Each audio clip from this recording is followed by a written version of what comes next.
The Challenge Workshops is a knowledge transfer programme in inclusive design, organised on an international basis by the Royal College of Art Helen Hamlin Centre. Challenge Workshops are held in different industry, educational and public contexts. All share a common theme. The problem-solving skills of disabled people are used in a co-creation process to stimulate design innovation in new products, services and environments.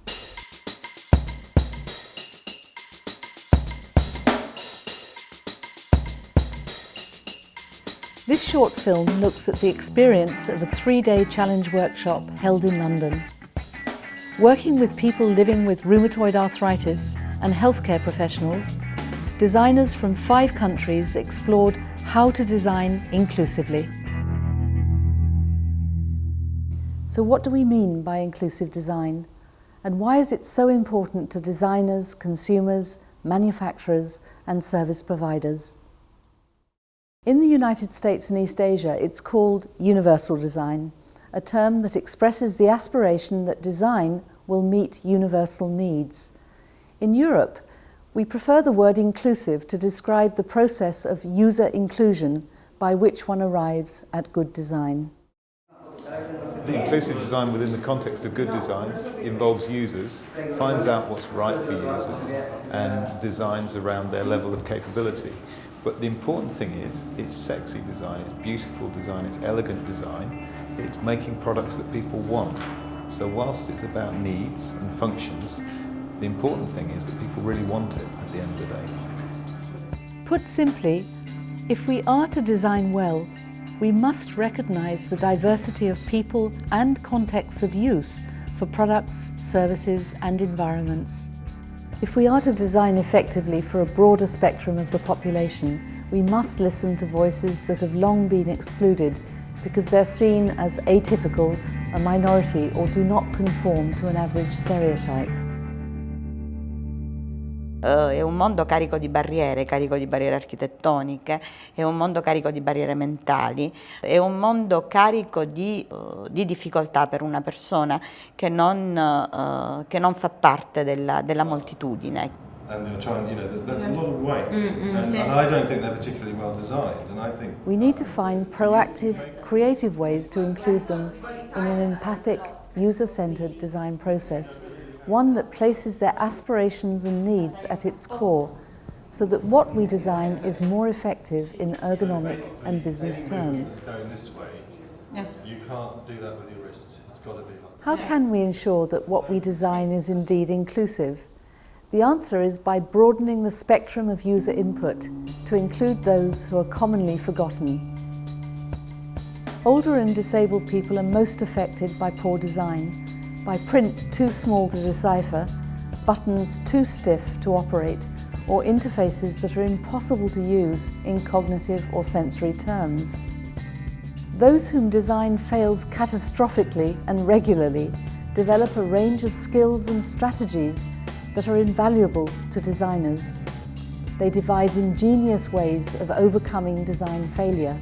They analyse, adapt and customise until what was unworkable works for them. No, ma è bello, ma perché non esiste? È l'autonomia che è importante. Certo. E allora qualunque mezzo. This ability to think laterally, allied to insights gained from their daily experience of living with a disability, makes their analysis acute and very detailed. It's precisely what designers and engineers need to know and can be a rich source of inspiration for new ideas. Instead of having this walking stick, for example, she could use an umbrella, because it is actually a social stigma. So we don't want special shoes, we want beautiful shoes. Special and beautiful. Yes. In a challenge workshop, the role of the user transcends their conventional one of evaluator. Instead, they are active participants from project inception to finish in a co-design process that draws on their skills in a direct and creative way.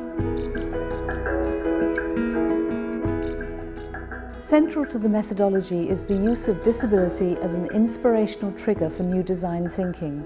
So how does it work? This is what inclusivity is about. It's not about creating a new generation of gadgets, okay? It's only for disabled people because there are too many of those around. So what we're looking for is things which are desirable actually by everybody. Each workshop differs in duration and purpose, but all follow certain key stages. They start with a contextual briefing and then delivery of the design brief. Where participants are new to each other, an ice-breaking activity kickstarts communication and helps team members work effectively together. An initial brainstorming session was followed by a field trip in London. This allowed team members to observe how their design partners dealt with the daily challenge of dealing with a poorly designed world.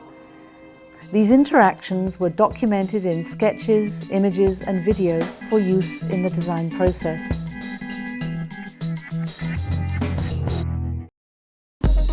We always start by trying to get under the skin of the problem. We also like to experience life with the users, so we go out and watch them doing things, talk to them about experiences and so on while they're out and about. And then we use the insight and the finding from that to drive scenario building and also role play exercises. We used quite a lot of the simulation materials, putting gloves on and so on, to try and empathise as much as possible, as much as we can, with how the user is feeling and what they're experiencing as they try to do very everyday things. Back to the workspace, each team discuss what they've observed, tabulating and classifying the many issues and then assigning them to broad thematic categories. A hierarchy of impact and importance is decided and the final design response is evolved. This intensive brainstorming takes place over several hours. The teams define the design directions they will pursue to answer the brief and then visualize their final design concepts for public presentation. So why not using kind of a package with kind of a ring?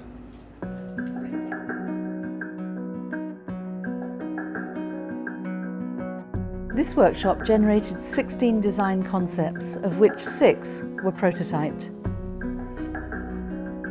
In interdisciplinary company workshops, the design ideas may be taken into production or used as a blueprint for future product development.